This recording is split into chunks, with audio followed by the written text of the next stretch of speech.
নমস্কার বন্ধুরা, আজকে একটা নতুন রান্নার সাথে হাজির হয়েছি। চলুন তাহলে রান্নাটা কী দিয়ে করি দেখা যাক। আজকে করব দুর্দান্ত স্বাদের এক ঝোল। তো এটা গরম ভাতের সাথে দারুণ লাগে। দেখুন, প্রথমে আমি একটা কড়া বসিয়ে নিয়েছি। কড়াটা খুব ভালোভাবে গরম হয়ে এলে তাতে আমি সর্ষের তেল দিয়ে দিয়েছি। সর্ষের তেলটা খুব ভালোভাবে গরম হয়ে গেলে এখানে আমি আগে থেকে কেটে রেখেছিলাম চিংড়ি মাছ। তো খোসাটা ভালো করে ছাড়িয়ে নুন হলুদ মাখিয়ে আমি এবার তেলের উপরে দিয়ে হালকা ভেজে তুলে নেব। আমি ঠিক এই সাইজের চিংড়ি নিয়েছি, আপনারা আপনাদের পছন্দ অনুযায়ী চিংড়ি নিতে পারেন। তো আমি এই পর্যায়ে তুলে নেব। আমি খুব বেশি ভাজবো না, চিংড়ি মাছ অতিরিক্ত ভাজা হয়ে গেলে শক্ত হয়ে যায়। তো আমি এবার চিংড়ি মাছগুলোকে একটা পাত্রে তুলে নেব। এবার ওই তেলের মধ্যেই আমি আবার খানিকটা তেল দিয়ে দেবো, সর্ষের তেল দিয়ে ফোড়নে আমি 5 ফোড়ন দিয়ে দেবো। আমি ছোটো চামচের হাফ চামচ 5 ফোড়ন দিয়ে আর একটা তেজপাতাকে চিড়ে দিয়ে দেবো।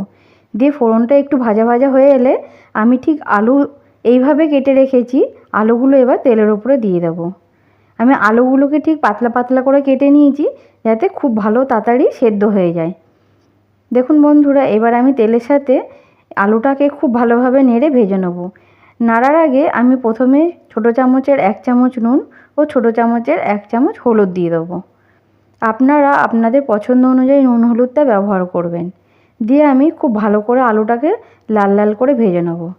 আলুটা একটু ভাজা হয়ে এলে আমি এর ভেতরে আগে থেকে কেটে রেখেছিলাম ঝিঙে।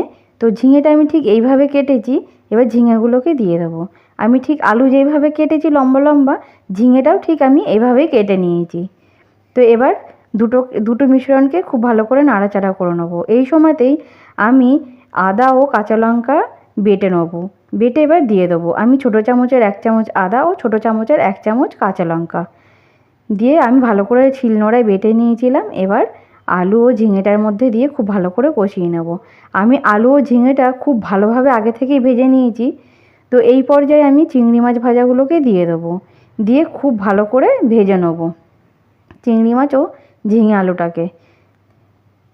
আমি প্রায় 4 থেকে 5 মিনিট খুব ভালো করে ভেজে নেওয়ার পরে যখন দেখব খুব ভালোভাবে গলে এসছে, আমি সেই সময় আমি জলটাকে দিয়ে দেবো।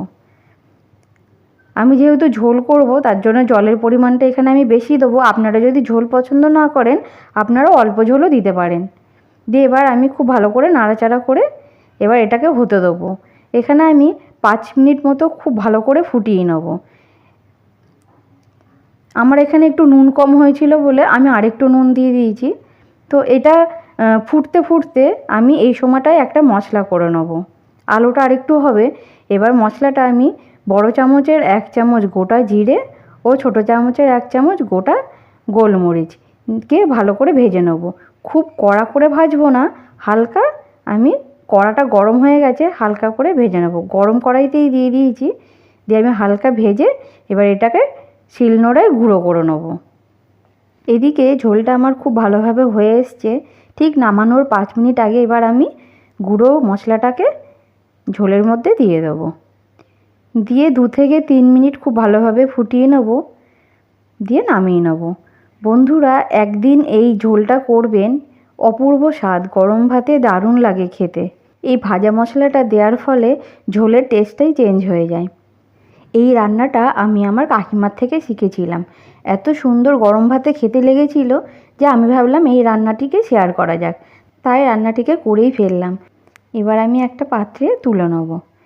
দেখুন বন্ধুরা, কোনো টমেটো গুঁড়ো লঙ্কা ছাড়াই আমার তরকারির কালারটা কত সুন্দর এসছে।